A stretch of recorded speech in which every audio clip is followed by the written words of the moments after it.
assure you, Commissioner, had I written the template for this resolution, it would have been considerably stronger.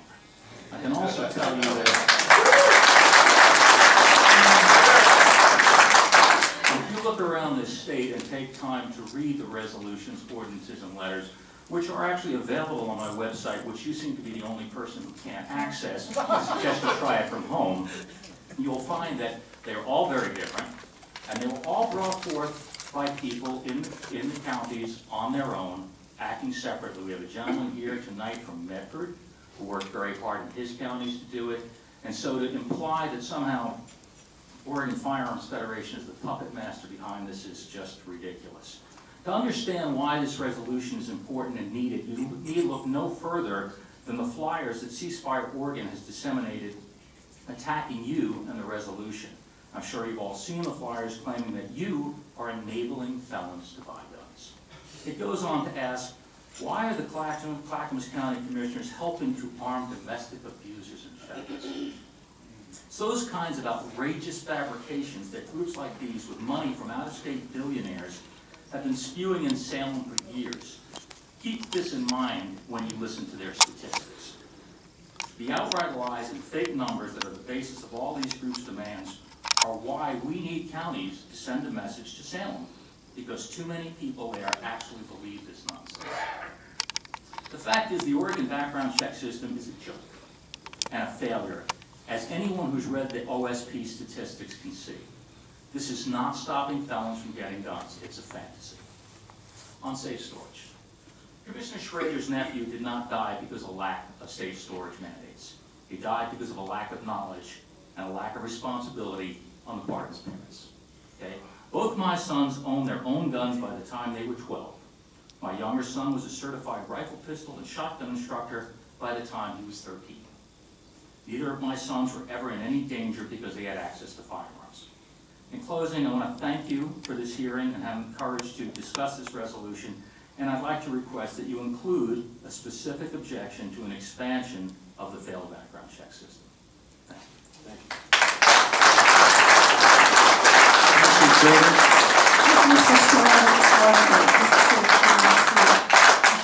I've known you a long time, and I don't necessarily agree with all your views, but you certainly respectfully have an opportunity to talk about that. I do want to let you know, yes, how painful it was to have a gun accident in my family. My nephew shot himself in the head, accidentally, with a group of other young men who were playing with the gun, and they thought the gun wasn't loaded. It was very painful. My sister had to try and do CPR with him, and he was brain dead at that time. So I have a big respect because of that, of being safe with guns. And my own sons also have guns, and so do my daughters. But I made sure, because of that family history, that they got the appropriate training so they would be safe. And I am very lucky as a parent that I felt I was responsible in making sure they got the training. And I also think that they handled their firearms responsibly. And I would like to ask you, sir, because is this resolution something, and I don't, it's fine, I just want to find out, and it's fine if this is true, but my sense was that your organization is spearheading these resolutions across all the counties, and that's okay, it's your right to do so, but is that true? Is that, and I don't know why I can't get your website, only that this is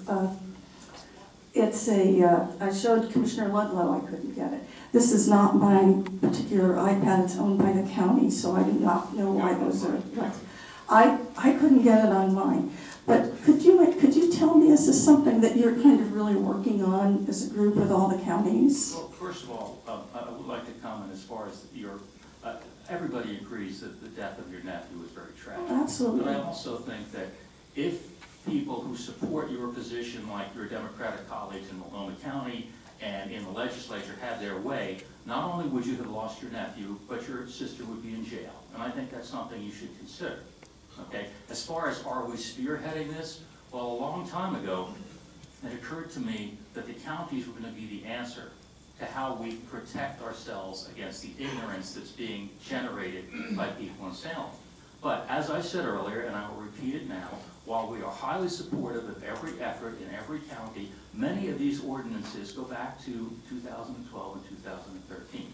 When an effort is made in a county to promote an ordinance or a resolution, we support it and we let people know that it's happening and we report on it. And that is our job as an activist organization.